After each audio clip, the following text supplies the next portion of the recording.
Ricardo Lewandowski, as nossas homenagens pela competência, autoridade e imparcialidade com que conduz essa histórica sessão do Poder Legislativo. Senhores senadores, senhoras senadoras, aqui estamos por convocação das ruas desse país.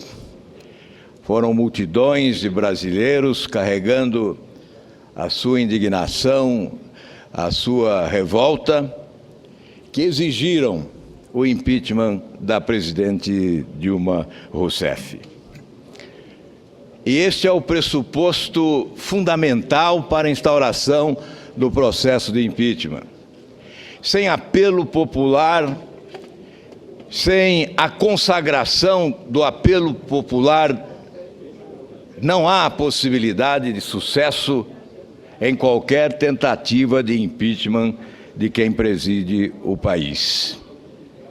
Os intérpretes desta aspiração popular foram os juristas Hélio Bicudo, Miguel Reale Júnior e Janaína Pascoal, a quem homenageamos pela coragem desta atitude.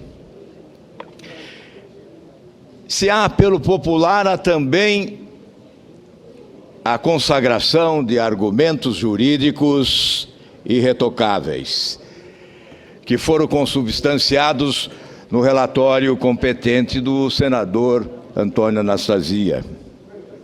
Há ilícitos praticados, sim, que autorizam, respeitando a Constituição, o afastamento da presidente da República.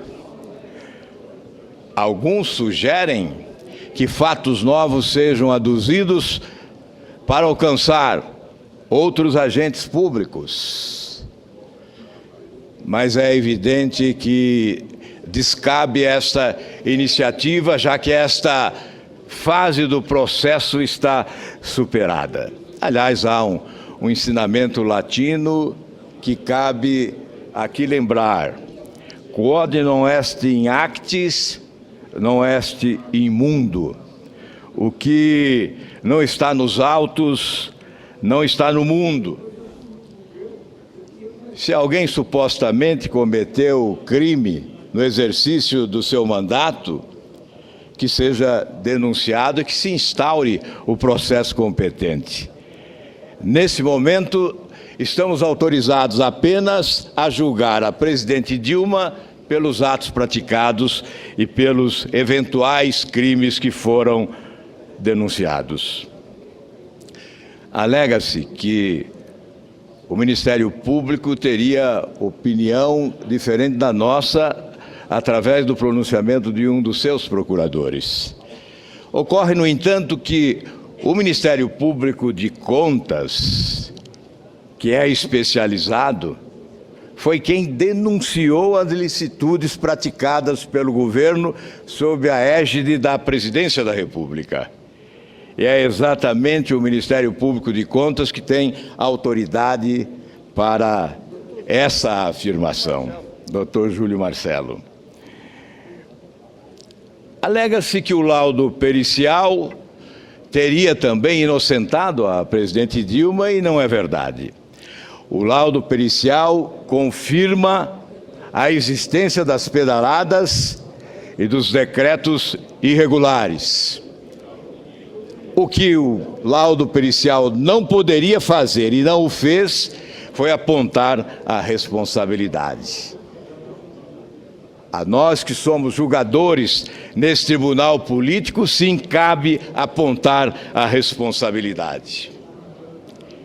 E quem governa o país não é responsável.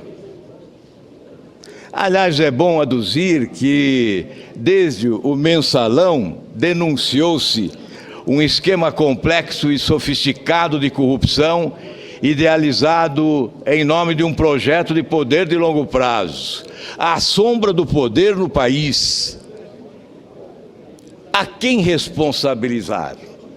Não há responsabilidade? Quem preside o país não é responsável?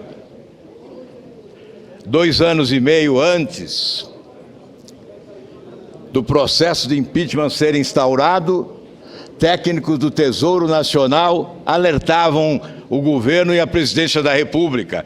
Irregularidades estavam sendo praticadas e, se não fossem coibidas, restariam esqueletos que seriam certamente expostos como o foram.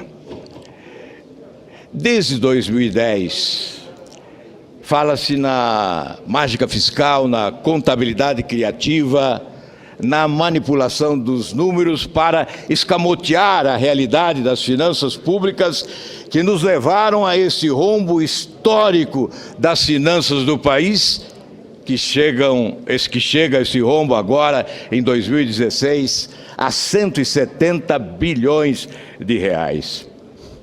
E quem é responsável? Transfere-se a responsabilidade, porque ao longo destes anos aprendemos com governantes que o crime às vezes é admitido, existe, mas o criminoso não existe. Em algumas ocasiões, transfere-se a responsabilidade para coadjuvantes. Os artífices principais do crime permanecem impunes. Aliás, responsabilidade não tinha o imperador, mas isso há muito tempo.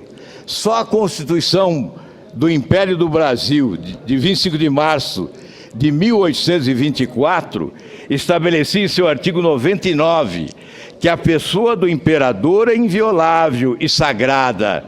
Ele não está sujeito a responsabilidade alguma. Mas de lá para cá, muita coisa mudou. O sistema de governo e o modelo de Estado.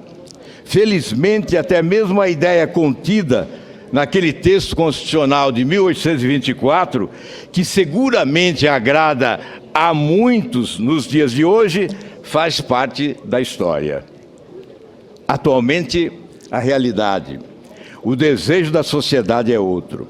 Nossa Constituição vigente, em seu artigo 85, prevê textualmente a responsabilização do presidente da República em atos que atentem, por exemplo, contra a lei orçamentária ou a probidade na administração. Trata-se de um mecanismo constitucional de limitação do poder. Escrevendo sobre a limitação do poder, John Locke, filósofo inglês, dizia: primeiro tem de governar por meio de leis estabelecidas e promulgadas, que não poderão variar em casos particulares, instituindo a mesma regra para ricos e pobres, para favoritos na corte ou camponeses no arado. Para Locke, o poder é essencialmente limitado pela lei. Estamos julgando um caso de afronta à legislação vigente, cometida pela Presidente da República.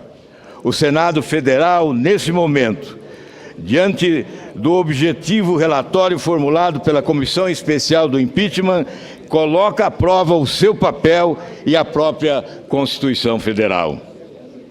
Mas, senhor presidente, ministro Lewandowski, o Brasil mergulhou numa crise sem precedentes, mas a administra com instituições que alcançam elevada maturidade. E certamente o que o povo brasileiro que foi às ruas deseja não é apenas a substituição de um presidente por outro.